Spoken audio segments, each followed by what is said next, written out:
അതെ, പശുവിനെ പിടിച്ചെനിക്ക് വലിയ പരിചയമില്ല. വല്ല പന്നി പോത്താണെങ്കിൽ ഒരു കൈ നോക്കാം. താൻ അതിലെ വാ, ഞാൻ ഇതിലെ വരാം. സാമി ഇതിലെ പോ, ഞാൻ ഇതിലെ വരാം. എന്തെങ്കിലും ചെയ്യും.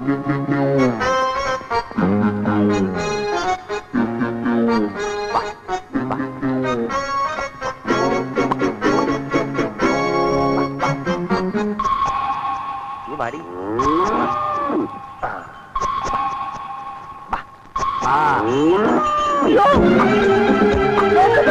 അയ്യോ സ്വാമി, പശു സ്വാമി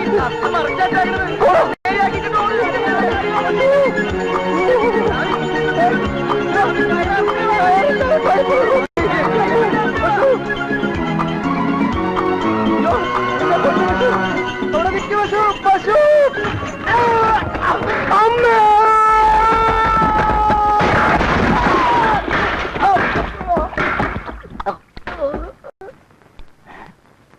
അയ്യോ, ദേ വട്ടപ്പള്ളി ഓടി വായോ, വട്ടപ്പള്ളി ഓടിന് വെളിയിൽ വീട്, ഓടി വായോ, എല്ലാരും ഒന്ന് ഓടി വന്നേ, വേഗം വാ, ദേ വട്ടപ്പള്ളി വീട് കിടക്കുന്നേ, ഓടി വാ,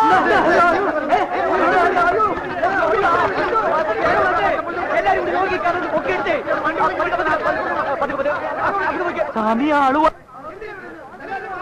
വടിയ ഇന്ന് തോന്നുന്നു. തന്റെ കരുനാക്ക് വളച്ചൊന്നും പറയാടോ പുല്ല്.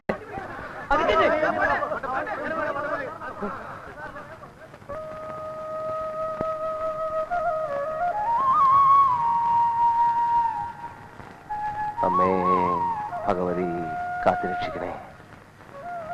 ആ വട്ടപ്പള്ളിയുടെ ജീവൻ അപകടമൊന്നും വരുത്തരുത്. അറിഞ്ഞോ, വട്ടപ്പള്ളിക്ക് ബോധം തെളിഞ്ഞു. ബോധം തെളിഞ്ഞപ്പോ വട്ടപ്പള്ളി സത്യം പറഞ്ഞു.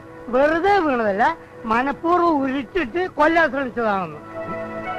ആശുപത്രിയിൽ നിന്ന് ഇറങ്ങിയാല് നേരെ ഇങ്ങോട്ടാണ് വരിക, താകരം വീട്ടാൻ. അയ്യോ, അപ്പൊ വട്ടപ്പള്ളി കണ്ടല്ലേ? പിന്നെ വീണ വഴിക്ക് വട്ടപ്പള്ളി ഒന്ന് തിരിഞ്ഞു നോക്കി. അപ്പം നിക്കണ് ഇരുമ്പ് ജോണേ, ഇരുമ്പ് ജോൺ. അവനാ വട്ടപ്പള്ളിയെ തട്ടിയിട്ടത്. അവനത് ചെയ്യും സ്വാമി. കാലത്തെ അവന്മാര് തമ്മിലുള്ള വഴക്ക് കണ്ടപ്പോ എനിക്ക് തോന്നിയതാ, മോളിന്ന് അവനെ താഴെ ഉരുട്ടിട്ട് കൊല്ലൂന്ന്. സ്വാമിക്ക് തോന്നിയില്ലേ? എന്തായാലും കുറച്ച് ആരെങ്കിലും ആ ശൈത്തൻ ആശുപത്രി കിടക്കും. അതുവരെങ്കിലും മനുഷ്യൻ സമാധാനിച്ച് കഴിയാലോ. അപ്പോ ഞാൻ പോട്ടെ സ്വാമി. ഇതിവിടെ തരാൻ മറന്നു ചുരിദാർ. അപ്പോ ഞാൻ പോട്ടെ സ്വാമി. സ്വാമിയേ, ഇത് വലിയ ശല്യായില്ലോ. താൻ കുറെ നേരം സ്വാമി സ്വാമി എന്ന് പറഞ്ഞു വിളിക്കണേ. ശബരിമലയ്ക്ക് കൊണ്ടാ? അല്ല, സ്വാമിക്ക് എന്തിനാ ചുരിദാർ? സ്വാമിക്ക് ഒരു ചുരിദാർ നേർച്ചയുണ്ട്. എന്നാ പിന്നെ അത് പറഞ്ഞ പോലെ ഞാൻ പോട്ടെ സ്വാമി. ഓട്ടോ ആ സ്വാമി.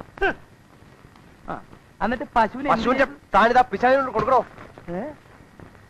ദൈവമേ, സ്വാമി എന്നെ വിളിച്ചാ പോടോ. ഞാൻ സത്യം തുറന്നു പറയൂട്ടോ.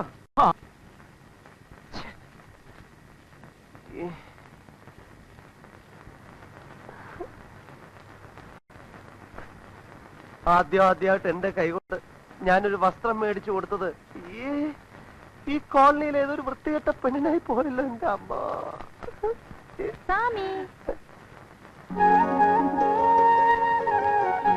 എങ്ങനെയുണ്ട്?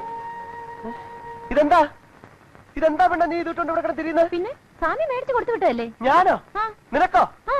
അയാൾ തന്നെ ഊരാൻ ഊരാൻ ഊരടി. അയ്യേ, ഇവിടെ വെച്ചാണ് ഊരുന്നത്. താഴെങ്ങനെ പോയി ഊരിക്കൊണ്ട് പോകണേ, നാണമില്ലാത്ത ജന്തു. ഹായ്, അളവെടുത്ത് തയ്ച്ച പോലെ ഉണ്ടല്ലോ. സ്വാമി എപ്പോഴാ അളവെടുത്തത്? താനീ പെണ്ണാണ് കൊണ്ട് കൊടുത്തത്. സ്വാമി അല്ലേ പറഞ്ഞത് പിശാചിനെ കൊണ്ട് കൊടുക്കാം? ആ പിശാചല്ല, മറ്റേ പിശാചിനെ കൊണ്ട് കൊടുക്കാൻ പറഞ്ഞേ. ഏത്? ഓ, പശു കടിച്ച പിശാചി. അല്ലേ, ഇത് എന്തൊരു ഇടപാടാ? എന്റെ മോക്ക് സ്വാമി ഇഷ്ടപ്പെട്ടൊരു ഉടുപ്പ് വാങ്ങിച്ചു കൊടുത്തേക്ക് അതിപ്പോ തിരിച്ചു വാങ്ങിക്കാൻ പോന്നോ? എടി ഉണ്ണി, നീ എങ്ങും തിരിച്ചു കൊടുക്കണ്ടടി. അവർക്ക് വേണേ വേറെ വാങ്ങിച്ചു കൊടുക്കട്ടെ. ഇതാ ഇപ്പൊ കൂത്തായി പോയത്.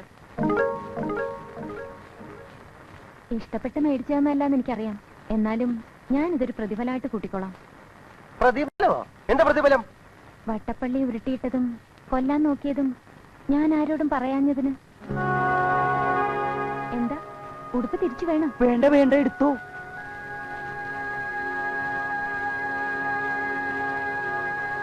മിസ്റ്റർ കെ കെ ജോസഫേ, താൻ ഇങ്ങോട്ടൊന്ന് വന്നേ.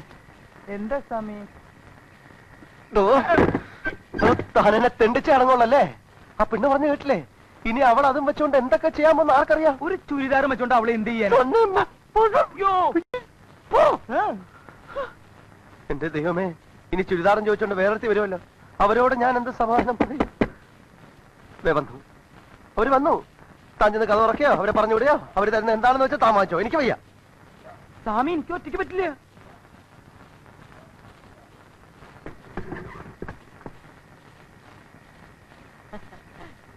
അയ്യേ ഉമ്മ. എന്താണ്ട് ഞാൻ തുണിയിലാണ് നിൽക്കണത്? അയ്യെന്ന് വെക്കാൻ നീ എന്താണ് മാറിക്കിടാണ്ട്? ആ മോനെ, എന്റെ മോനെ എവിടെ? മോനെ, അതെന്റെ മോനെ. മോൻ മറന്ന ഉമ്മാക്ക് കഥ പറഞ്ഞു തരാന്ന് പറഞ്ഞിട്ട്. ഇപ്പൊ കഥ പറയാൻ പറ്റിയ സമയ. സ്വാമി ആ മറ്റേ കഥ ഒന്ന് പറഞ്ഞു കൊടുത്തേ. ഉമ്മ അതൊന്ന് കേട്ടിട്ട് പോട്ടെ. നീ പോടാ അവിടുന്ന്. എന്റെ മോന്റെ അടുത്തുനിന്ന് കഥ കേൾക്കാനേ നിന്റെ ശുപാർശ ഒന്നും എനിക്ക് വേണ്ടടാ. ഉമ്മ, ഈ കഥയൊക്കെ പറയണമെങ്കില് അത് കേൾക്കാൻ കുറെ ആൾക്കാരൊക്കെ വേണ്ടേ? ആളുകൾക്ക് പഞ്ഞം. ഈ കോളനിയിൽ ഞാൻ വിളിച്ചാ വരുന്നവരുണ്ട് കുട്ടികള്. ഈ കോളനിയിലെ മുഴുവൻ കുട്ടികളെ ഉമ്മ ഇപ്പൊ വിളിച്ചോണ്ട് വരാം. എടാ മക്കളെ വാ, കഥ കേൾക്കാം, വാ. എന്റെ സ്വാമി എന്താ ഇവിടെ കഥാപ്രസംഗം നടത്താൻ പോവാ? എടോ ബുദ്ധിയില്ലാത്തവനെ, കെ ജോസഫേ, എന്താ എല്ലാം കുട്ടികളിൽ നല്ലേ തുടങ്ങുന്നത്.